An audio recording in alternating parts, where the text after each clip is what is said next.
بالله من الشيطان الرجيم بسم الله الرحمن الرحيم وإذ قال موسى لقومه يا قوم إنكم ظلمتم أنفسكم باتخاذكم العجل فتوبوا إلى بارئكم فاقتلوا أنفسكم ذلكم خير لكم عند بارئكم فتاب عليكم إنه هو التواب الرحيم صدق الله مولانا العظيم۔ حضرات ذی وقار، اللہ کے فضل، رسول اللہ صلی اللہ علیہ وسلم کی نظر رحمت کے ساتھ ایک بار پھر درس قرآن مقدس کے لیے حاضر ہیں۔ آیا نمبر 54 پر گفتگو کرنے کی کوشش کرتے ہیں۔ اللہ رب العزت نے ارشاد فرمایا، یاد کرو اس وقت کو جب موسیٰ علیہ السلام نے اپنی قوم سے کہا تھا کہ اے میری قوم، بے شک آپ نے بچڑے کو معبود بنا کر اپنے آپ پر بہت بڑا ظلم ڈھایا ہے۔ اب تم بس اپنے رب کی طرف جس نے تمہیں پیدا کیا ہے رجوع کرو۔ اس کا طریقہ کار یہ ہے کہ تم اپنے آپ کو قتل کرو، یہ تمہارے لیے تمہارے رب کے ہاں بہتر ہے۔ بس اس نے ان کی توبہ کو قبول فرمایا۔ بے شک اللہ توبہ قبول فرمانے والا مہربان۔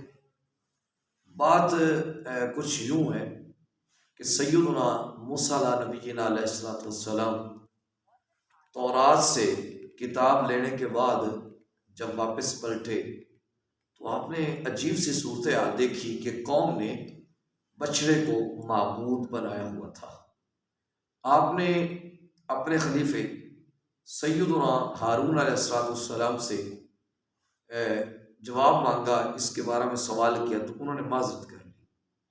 تو سیدنا موسیٰ علیہ نبینا علیہ السلام نے جو سامری کا بنایا ہوا بچڑا تھا اس کو توڑ ڈالا، اس کے ٹکڑے ٹکڑے کر دیے اور اس کو دریا میں بہا دیا۔ اس کے بعد آپ بنی اسرائیل کی طرف مخاطب ہوئے، فرمایا اے میری قوم۔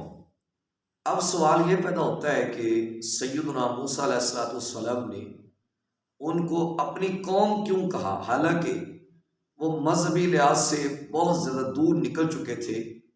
اپنی قوم کہنے کی وجہ یہ تھی کہ چونکہ حضرت موسیٰ علیہ السلام کے وہ ہم وطن بھی تھے اور ہم قبیلہ بھی تھے، یعنی وطن ایک ہونے کی وجہ سے اور قبیلہ ایک ہونے کی وجہ سے حضرت سیدنا موسیٰ علیہ السلام نے ان کو اپنی قوم کہا۔ فرمایا یہ جو تم نے بچڑے کو معبود بنایا نا، یہ تم سے بہت بڑا گناہ ہو گیا، اب تمہیں توبہ کرنی پڑے گی، اور اس کا طریقہ کار یہ ہے کہ تم نے اپنے آپ کو قتل کرنا ہے۔ آپ اندازہ فرمائیں کہ ہمارے لیے توبہ کیا ہے کہ جو گزشتہ گناہ ہیں، جو گناہ ہو چکے ہیں، غلطیاں ہو چکی ہیں، ان پہ نادم ہو جائیں اور اللہ کی بارگاہ میں سجدہ ریز ہو جائیں، اس کی بارگاہ میں استغفار کریں، رسول کریم صلی اللہ علیہ وسلم کے وسیلہ سے دعا مانگیں تو اللہ پاک توبہ قبول فرما لیتے ہیں۔ جبکہ بنی اسرائیل کو جو حکم دیا جا رہا ہے کہ تم اپنے آپ کو قتل کرو گے تو بات بنے گی۔ اب کافی سارے لوگوں نے اپنے جانوں کو پیش کر دیا کہ جی ہم تیار ہیں اپنے آپ کو قتل کرنے کے لیے، تو بس ہماری توبہ قبول کی جائے۔ تو سیدنا موسیٰ علیہ السلام نے جو ان سے شرط لگائی، آپ نے فرمایا کہ تم میں سے ہر ایک ملزم اپنے گھر کے دروازے پر 2 زانو ہو کے غیر مسلح ہو کے بیٹھے گا، یعنی اس کے پاس کوئی اسلحہ نہیں ہوگا، کوئی وہ روک نہیں ڈالے گا اور نہ ہی اپنے قاتل کو دیکھے گا۔ جو شخص مسلح ہو گیا یا جس شخص نے اپنے قاتل کو دیکھ لیا تو پھر اس کی توبہ قبول نہیں ہوگی۔ انہوں نے اس شرط کو منظور کر لیا۔ ہر شخص، ہر ملزم اپنے گھر کے سامنے 2 زانو ہو کے بیٹھ گیا اور غیر مسلح ہو کے بیٹھ گیا، یعنی اس شرط پر وہ آمادہ ہو گئے۔ اس کے بعد جو سیدنا ہارون علیہ السلام کے ساتھ چلنے والے لوگ تھے 12,000 لوگ تھے، ان کو قتل کرنے کا حکم دیا گیا۔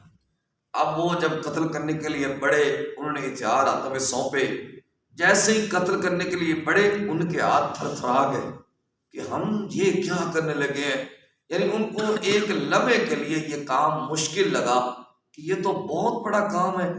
اب آپ اندازہ فرمائیں کہ پھر ان پر ایک سیاہ بادل چھا گیا، کہ ایک اندھیرا چھا گیا، ان کو کوئی چیز نظر نہ آئی، جس کے بعد ان کے لیے یہ کام کرنا آسان ہو گیا۔ پھر انہوں نے اپنے ہتھیار چلائے، یہاں تک کہ 70,000 بندہ قتل ہو گیا۔ جب 70,000 بندہ قتل ہو گیا تو سیدنا موسیٰ علیہ السلام اور سیدنا ہارون علیہ السلام نے اللہ کی بارگاہ میں معروضات پیش کی کہ اے مالک کرم فرما، مہربانی فرما، اگر اس طرح یہ قتل ہوتے رہے، اس طرح تو بنی اسرائیل کے سارے لوگ ختم ہو جائیں گے۔ پھر اللہ تعالیٰ نے ان کی دعا کو قبول فرما کے اللہ تعالیٰ نے سب کی توبہ کو قبول فرمایا۔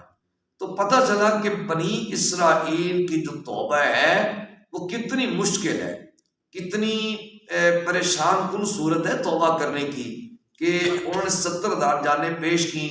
اگر اب بھی دعا نہ مانگی جاتی تو جتنے لوگ تھے بنی اسرائیلی جنہوں نے بشرے کو معبود بنایا تھا، یا جس گروہ نے اس پر خاموشی اختیار کی تھی، وہ سارے کے سارے لوگوں کو قتل کیا جانا تھا۔ لیکن اللہ پاک کی حکمتیں ہوتی ہیں۔ سیدنا موسیٰ علیہ السلام و سیدنا ہارون علیہ السلام اور ان کے حواریوں نے اللہ کی بارگاہ میں ان کے بارے میں سفارش کی، معروضات پیش کی، تو پھر ان پر رحم کیا گیا، توبہ قبول کر لی گئی۔ لیکن ایک دفعہ میں اور آپ ہیں کہ ہم سے کتنی بڑی بڑی غلطیاں ہو جاتی ہیں، ہم لمبی عمر اپنی گناہوں میں بسر کر دیتے ہیں، ہم پتہ نہیں کیا کچھ کر دیتے ہیں۔ ہمارے لیے یہی ہے کہ ایک مرتبہ اللہ کی بارگاہ میں آ جاؤ، اور اس کی طرف سے تو اعلان ہو رہا ہے یا ایھا الانسان ما غرک بربک الکریم، اے انسان تجھے تیرے رب سے کس چیز نے دھوکے میں ڈال دیا ہے؟ تیرا رب تو بڑا کریم ہے، تیرا رب تو بڑا رحیم ہے، وہ ساری رات بس اپنی شان کے لیے دست رحمت پھیلائے رکھتا ہے۔ کوئی ہے بخشش مانگنے والا، میں اس کو بخشش عطا کر دوں، کوئی ہے رزق مانگنے والا، میں اس کو رزق عطا کر دوں۔ تو اللہ کی رحمت ہمیں آوازہ دے رہی ہے، ہمیں اللہ کی رحمت پکار رہی ہے۔ تو ادھر بندہ جب اللہ کی بارگاہ میں آتا ہے تو ایک مرتبہ صدق دل سے کہتا ہے میرے اللہ مجھ سے غلطی ہو گئی، کوئی قتل نہیں کرنا پڑتا، کوئی اس طرح کا معاملہ نہیں کرنا پڑتا۔ ادھر بندہ کہتا ہے میرے اللہ مجھ سے غلطی ہو گئی، اور رسول پاک صلی اللہ علیہ وسلم کا واسطہ پیش کرتا ہے۔ ادھر رسول پاک فرماتے ہیں کہ جب بندہ صدق دل سے اللہ کی بارگاہ میں توبہ کر لیتا ہے تو ہوتا کیا ہے، التائب من الذنب کمن لا ذنب لہ، جب بندہ توبہ کرتا ہے اللہ اس کو گناہوں سے ایسے پاک صاف فرما دیتا ہے جیسے اس نے کبھی گناہ کیا ہی نہیں۔ اللہ رب العزت مجھے اور آپ کو نور قرآن عطا فرمائے۔ صلی اللہ تعالی علی حبیبہ محمد وعلی آلہ و اصحابہ اجمعین برحمتک یا ارحم الراحمین۔